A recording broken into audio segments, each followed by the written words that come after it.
Dear students, আজকে এসএসসির cut off SSC MTS final cut off details সম্পর্কে কিছু জানাবো। ঠিক আছে, আগের দিন আমরা এসএসসি জিডির কনস্টেবলের কাট অফ অ্যানালাইসিস করছিলাম, তো তোমরা জানো সেখান থেকে অনেক ভিউ হয়েছে। তারপরে রিসেন্টলি এসএসসি জিডির 2 থেকে 3 দিনের মধ্যে প্রায় রেজাল্টটা আউট হয়ে যাবে। ঠিক আছে, আমাদের কাছে পরে 3-4 জন পাস করেও আছে তারা। ঠিক আছে, আমরা ওয়েট করছি রেজাল্টের জন্য। তো যাই হোক, আজকে দেখো এসএসসি এমটিএস এক্সাম যার ফাইনাল কাট অফ ডিটেলস। ঠিক আছে, এসএসসি এমটিএস 2024 2020-তে ভ্যাকেন্সি কত ছিল? 3972টি। 2021-এ ভ্যাকেন্সি ছিল 7739টি। 2022-এ 12523টি। 2023-এ দেখলে সেই ভ্যাকেন্সি কমে হয়ে গেল কত? 1558টির মতন। 2024-এ 8326টি। তো এই যে ভ্যাকেন্সিটা, এইটারই আমরা কাট অফ অ্যানালাইসিস করবো। ঠিক আছে, টোটাল ভ্যাকেন্সি কত 2024-এ এসএসসি এমটিএস এর ক্ষেত্রে? 8326টি। টোটাল ফর্ম ফিল আপ কত হয়েছিল? 57,44,713টি। অ্যাটেন্ডেন্স পরীক্ষায় উপস্থিত হয়েছিল কত? 28,72,356, প্রায় 50%-এর থেকেও কম। ঠিক আছে, কম্পিটিশন কত? পার সিটের জন্য 600 জন করে কম্পিটিশন, মানে কম্পিটিশন খুবই হাই। ঠিক আছে, তো এসএসসি এমটিএস এর যে এক্সাম হয়, কোয়ালিফাইং করার জন্য জিআই প্রথমে থাকে, তারপরে কি ম্যাথ, এটা কোয়ালিফাইং।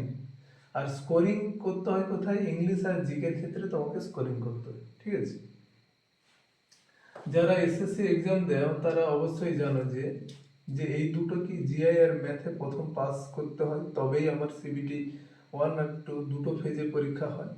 ঠিক আছে, স্কোরিং মানে ইংলিশ আর জিকের উপরে তোমার কাট অফটা হয়। ঠিক আছে, 150 নম্বরের এক্সাম। ঠিক আছে, এখানে 2000 তুমি দেখলে বুঝতে পারবে 2022-এ ভ্যাকেন্সি কত ছিল?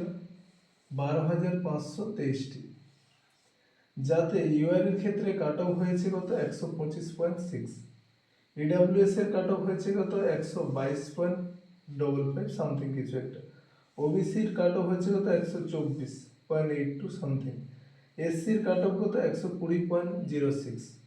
এসটির কাট অফ কত? 112 সামথিং। ঠিক আছে, 2023 সালেই দেখলে বুঝতে পারবে এই 2023 সালে ভ্যাকেন্সি কত? 1558টি। তাতে ইউআর এর কাট অফ কত? 132। ইডাব্লিউএস এর কাট অফ কত? 130। ওবিসির 133, এসসি 130, এসটি 127। এবার আসল যে গল্পটা আছে সেটা হচ্ছে 2024-এ কাট অফ কত হতে পারে। 2024-এ ওই ভ্যাকেন্সিটা কত? 8,326। সেখানে ইউআরে অ্যাপ্রক্স তোমার কাট অফ যেতে পারে 126 থেকে 130-এর মধ্যে। ঠিক আছে, এবার তোমার হয়তো মনে হতে পারে যে এই কাট অফটা নাও হতে পারে।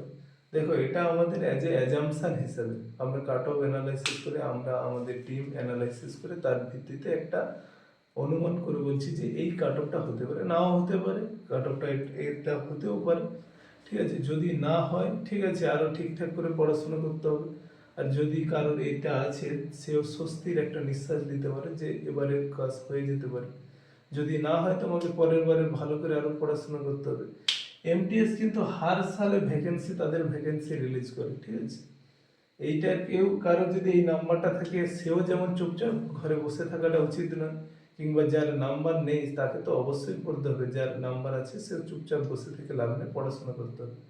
যতদিন না তুমি সাকসেস পাও, তোমার পড়াটা থামিয়ে রাখলে চলবে না। ঠিক আছে, তোমাকে এগিয়ে যেতে হবে। ঠিক আছে, চলো আমি কাট অফটা অ্যানালাইসিসটা বলে দিই, তারপরে বলছি, তোমাদের সঙ্গে অনেক কথা আছে। যাই হোক, ইউআর এর ক্ষেত্রে কাট অফ কত হতে পারে? 126 থেকে 130, মোটামুটি আনুমানিক। ইডাব্লিউএস এর ক্ষেত্রে কাট অফ হতে পারে কত? 120 থেকে 126-এর মধ্যে। ঠিক আছে, ওবিসির ক্ষেত্রে কাট অফ কত হতে পারে? 122 থেকে 125। এসসির ক্ষেত্রে কাট অফ হতে পারে 119 থেকে 126। আর এসটির ক্ষেত্রে কাট অফ হতে পারে 117 থেকে 122। ঠিক আছে, এটা আমাদের অনুমান। ঠিক আছে, আমরা জাস্ট একটা অ্যাজাম্পশনের ভিত্তিতে বলছি যে এটা হতে পারে, হলেও ঠিক না হলেও ঠিক। বাকিটা যার নাম্বার আছে সেও পড়বে, যার নাম্বার নেই তাকেও পড়াশোনা করতে হবে। ঠিক আছে, চলো তুমি আবার একবার আমি প্রথম থেকে বলে দেই, SSC cut off, final cut off details, ঠিক আছে, 2024-এ। এবার এসএসসি তুমি দেখলেও ভিডিওরে 2020-তে ভ্যাকেন্সি কত দিয়েছিল, 3972টি, 2021-এ 7739টির মতো, 2022-এ 12523টার মতো ভ্যাকেন্সি রিলিজ করেছিল, 2023-এ কত 1558টির মতো ভ্যাকেন্সি রিলিজ করেছিল, 2024 মানে এই সালে 8326টির মতো ভ্যাকেন্সি রিলিজ করেছিল। এবার কি 2024-এ তাহলে ভ্যাকেন্সি কত 8326, যেখানে ফর্ম পূরণ, প্রচুর ফর্ম পূরণ হয়েছিল। আমাদের কাছে প্রচুর ফোন এসেছিল যে এত ফর্ম পূরণ কিভাবে চাইতে হবে, ঠিক আছে।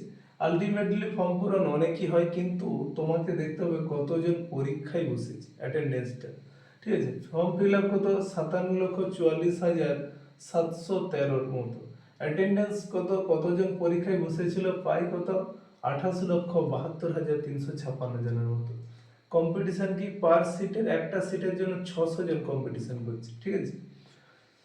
সেখানে তোমরা যারা পরীক্ষা দিয়েছো তোমরা অবশ্যই জানো দুটো ফেজে পরীক্ষা হয়, ফেজ 1 ফেজ 2। ফেজ 1 এ থাকে তোমার জিআই আর ম্যাথ, ঠিক আছে, ওতে তুমি পাস করলে তারপরে ফেজ 2 তোমার ক্লিয়ার হয়, যেখানে থাকে কি ইংলিশ আর জিকে, ঠিক আছে।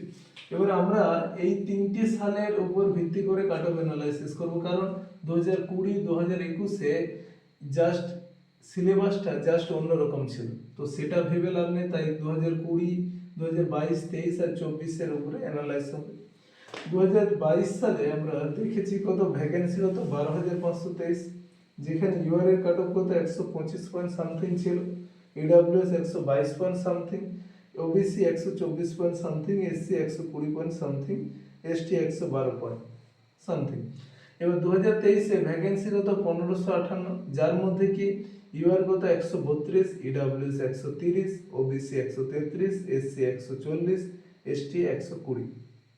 2024-এ ভ্যাকেন্সি কত 8,326, যার মধ্যে আমাদের অ্যাজাম্পশন কত ইউআর 126 থেকে 130 কাট অফ যেতে পারে, ইডব্লিউএস 120 থেকে 126, ওবিসি 122 থেকে 125 কাট অফ যেতে পারে, এসসি 119 থেকে 126, এসটি 117 থেকে 122 যেতে পারে।